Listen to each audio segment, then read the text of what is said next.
Hello दोस्तों, welcome back to my channel. दोस्तों, पिछले कई दिन से मैं काम में जा रहा हूं, तो मेरा को एक ही सवाल जो है कस्टमर की तरफ से देखने को मिला है। और ये सवाल आपको भी देखने को मिले होंगे, क्योंकि आप अगर एसी का काम करते हो, एसी टेक्नीशियन हो, तो आपको भी कभी ना कभी ये सवाल देखने को मिला है। कस्टमर की तरफ से सवाल रहता है कि भाई गर्मी का सीजन है, एक घर में एक एसी लेना है, तो कौन सा एसी सबसे बेस्ट है और कौन सा एसी खराब होने से जल्दी रिपेयर हो जाता है, वो भी कमती खर्चा में। ये क्वेश्चन हर कस्टमर का रहता है। तो दोस्तों, मैं आज इसी टॉपिक के बारे में कुछ बात बताऊंगा। देखिए, सबसे बेस्ट एसी आपको चूज करने के लिए आपको पहले जानना पड़ेगा कि एसी कितना प्रकार का होता है। एसी जो है दो प्रकार का होता है। कितना प्रकार का? दो प्रकार का। ध्यान रखिए, एसी दो प्रकार का होता है। एक होता है इन्वर्टर एसी, एक होता है नॉन इन्वर्टर एसी। याद रहेगा, एक इन्वर्टर एसी, एक नॉन इन्वर्टर एसी। तो सबसे पहले बात करता हूँ इन्वर्टर एसी। इसका सुविधाएं क्या है और असुविधाएं क्या है, यानी कि इसका एडवांटेजेस क्या है और डिसएडवांटेजेस क्या है। देखिए, इन्वर्टर जो एसी है, ये पावर सप्लाई थोड़ा कम लेता है। इन्वर्टर एसी, इन्वर्टर एसी का सबसे मतलब एडवांटेज जो है यही है, और इसका अलावा इसका कोई एडवांटेजेस हम अभी तक नहीं देखा। इसका जो है थोड़ा सा पावर कंजम्पशन कम रहता है, यही इसका एडवांटेजेस है। ठीक है। और इसका डिसएडवांटेजेस यानी कि असुविधाएं का बात करें तो इसका हजारों असुविधाएं है। देखिए दोस्तों, इन्वर्टर एसी जो है ये दो पीसीबी रहता है इसमें। इन्वर्टर एसी में दो पीसीबी मतलब, पीसीबी मतलब प्रिंटेड सर्किट बोर्ड, यानी कि जो है बोर्ड अंदर में रहते हैं, जो बोर्ड से एसी चलता है। ये बोर्ड इन्वर्टर एसी में दो बोर्ड रहता है। अभी देखिए, इन्वर्टर एसी में जो है इंडोर यूनिट, यानी कि आपका रूम का अंदर में जो यूनिट लगा हुआ है, ठीक है, वो यूनिट में एक बोर्ड रहता है इंडोर यूनिट में। और इसका जो आउटडोर यूनिट, यानी कि आपका जो रूम का बाहर में एक यूनिट लगा हुआ है, उसको बोलता है आउटडोर यूनिट। वो आउटडोर यूनिट में भी इन्वर्टर एसी में बोर्ड लगा हुआ होता है।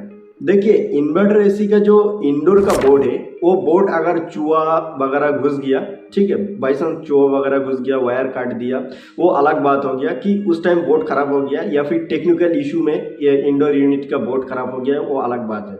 लेकिन दोस्तों, इसका जो आउटडोर यूनिट का बोर्ड है, वो बोर्ड जो है उसका अंदर में चिपकली, ठीक है, हम जितना देखा हूँ चिपकली या फिर कोई पक्षी वक्षी जाके घोंसला घोंसला उसमें बनाया, वो बोर्ड जो है खराब होता ही होता है। चींटी वगैरह जाके जो है ये बोर्ड खराब कर देता है। और ये बोर्ड जो है महंगा ही होता है, चाहे कोई सा भी कंपनी का एसी होने दीजिए, चाहे एलजी, सैमसंग, गोदरेज, जॉलपुर, कोई सा भी कंपनी का एसी होने दीजिए। दोस्तों, इसका आउटडोर यूनिट का जो बोर्ड है, आप लिख के ले लीजिए। इसका जो आउटडोर यूनिट का बोर्ड है, ये 10 से 12 हजार का 20 में, या फिर 9 से 10 हजार का 20 में होता है।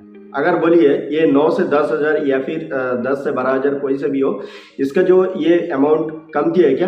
ये अमाउंट ज़्यादा है ना।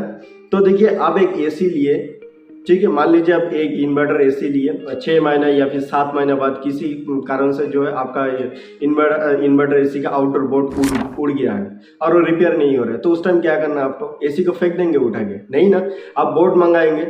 तो बोर्ड का रेट भी ज्यादा है, और इसका बोर्ड जो है मिलता भी है तो रेयर केस में मिलता है। और रिपेयर का बात करें तो रिपेयर हर केस में नहीं होता है दोस्तों, ठीक है। कभी आईसी नहीं मिलता है, कभी ये कनेक्टर मैच नहीं होता है, कभी वो नहीं चल रहा है, एक रिपेयर हुआ तो दूसरा प्रॉब्लम आ गया।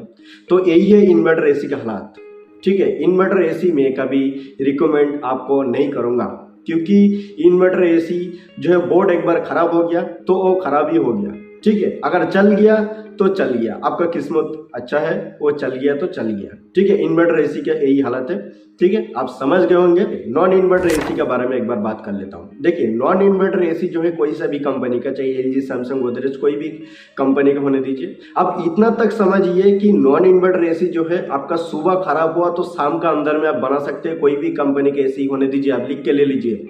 ये वीडियो जो है मेरा सारा टेक्नीशियन भाई लोग देखेंगे, तो भाई आप लोग जो है कमेंट में लिखिए नीचे कि ये मैं जो बात बोल रहा हूँ ये सही है या फिर गलत है।